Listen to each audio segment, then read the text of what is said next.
lot of people who moved into those shares and shorted them on the belief that they weren't. You know, sometimes that can be viewed quite negatively. Sometimes it does appear short sellers are also getting together in a way to create what we call a bear raid.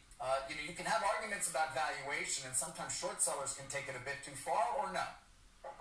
I mean, look, I think in a world where there's a Gaussian distribution of participants, i.e. there's a very large number, there's a bell curve, there will be some bad actors, there'll be some great actors, and there'll be some actors in the middle.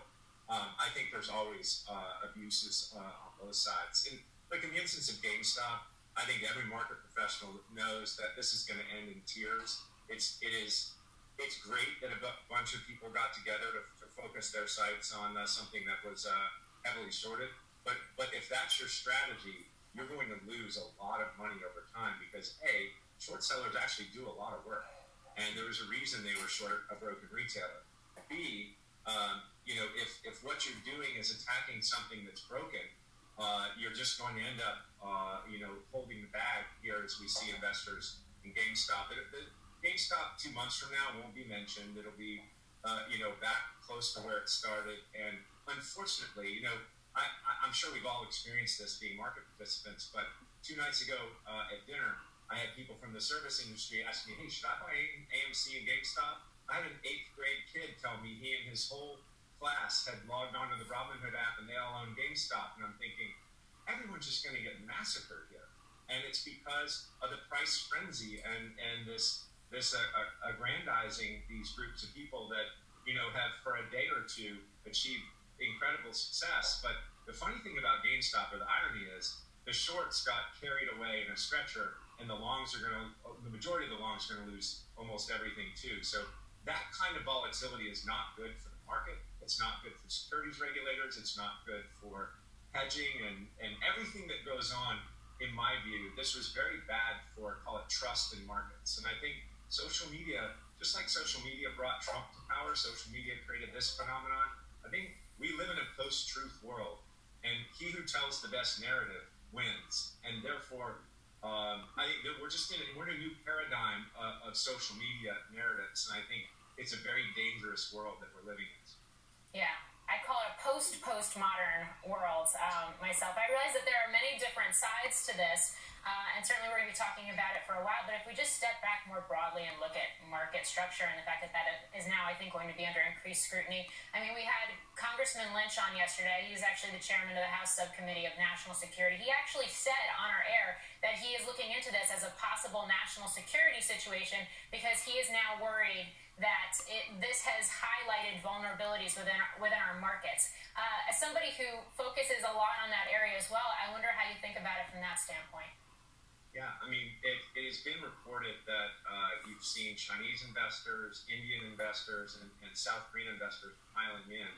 The question is, you know, with so many state actors in some of these areas that are true national security threats to the United States, you know, their ability to fan the flames of populism and dissent in our marketplace is absolutely huge. And, you know, why we allow countries like China to have all of their wolf warriors, or call it state media operators, on our social media while our social media is banned in China is still a giant question mark. I don't know why we allow this to happen. Either we should have a full and open marketplace where everything's fair and equal, or we shouldn't allow it. And so I think the investigation here is going to show there were a lot of foreign actors involved that actually jumped onto the bandwagon once the wagon started moving. You know, I don't know what started it all, but I know that we're vulnerable. Yeah, we also don't know how many larger investors were involved, but something that's been pointed out, and right now on Twitter is as well, those who are saying stop crying for short sellers, will point out that at least we've heard that over 140% of GameStop's float was short. I don't know if that was truly the case, or whether people were naked shorting, as we call it, Kyle, but there are some abusive practices on that side of the game as well. You know, so I'm just going to say that the SEC's got that under, in my view and in my experience over the years, they have that under control. If you call your broker and you locate a share, they send you a location code and there is a bona fide transaction. If you engage in a naked short, the SEC catches you in a nanosecond. They know exactly how to do it, and they're very good at it, and they've got a lot of programs and AI in the background these days that find people that do it, David. So I'm just going to tell you, the numbers you're seeing aren't right. I don't know what they are, but anyone that naked shorts is going to get literally immediately caught by the SEC. Today's regulatory system regarding shorts and naked shorts is actually very good. So again, I don't know what the number is, but yeah. One of the other things I'm sure, David, I don't know if you guys have talked about it, but look, Robinhood has free trading. Well, nothing's free. So it's important to note that Robinhood sells its order flow to people like Citadel and others. Well, I think the causal linkage between what firms get to see Robinhood's doing before everybody else, I think that should be investigated. Yeah. Well, listen, a number of things may be, again, as we watch GameStop near its lows. Something we talked about last week, you talked about the social media fervor as well, Kyle, but a name like Tesla, though, has had a lot of back and forth through the years. I think you probably were shorted along the way, never alleging fraud, but wondering about their aggressive targets. In that case, short sellers obviously lost big to the crowd that ended up being correct in terms of at least the prospects for that company. Yeah, I think, so look, full disclosure, I have long ago lost money. I made money and lost money in Tesla. Actually, I don't know what the net end game was, but I think Elon Musk is a genius. I was only short Teslas. I was long some other companies in the EV space, but I would say that Ace Greenberg at Bear Stearns, when I was a partner there, or a senior MD there, told me one thing once. He said, never short anything just because it's expensive, because it will get a lot more expensive before you end up being right. And look, those are words of wisdom. You want to be, if you're going to engage in market hedging, being long something and short something, you should be short something with a broken model, not necessarily something that's just overvalued. I mean, should Tesla be worth $800 billion or worth more than all the car makers that you can name off the top of your head combined? Probably not. Is Elon Musk an amazing visionary and entrepreneur? 100%.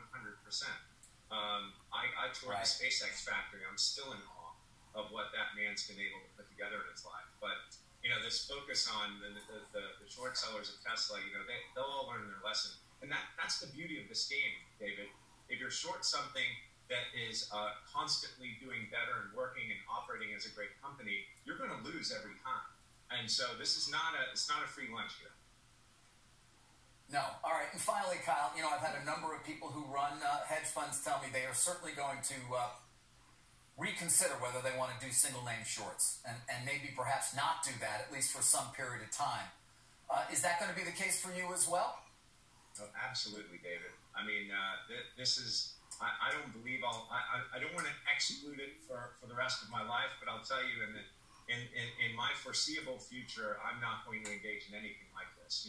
It's taken me 28 years to figure out that investing in human innovation and positivity creates so much of a better life for you, for your country, for everything you're investing in, and focusing on the negativity, with even some of the recent frauds that I've found.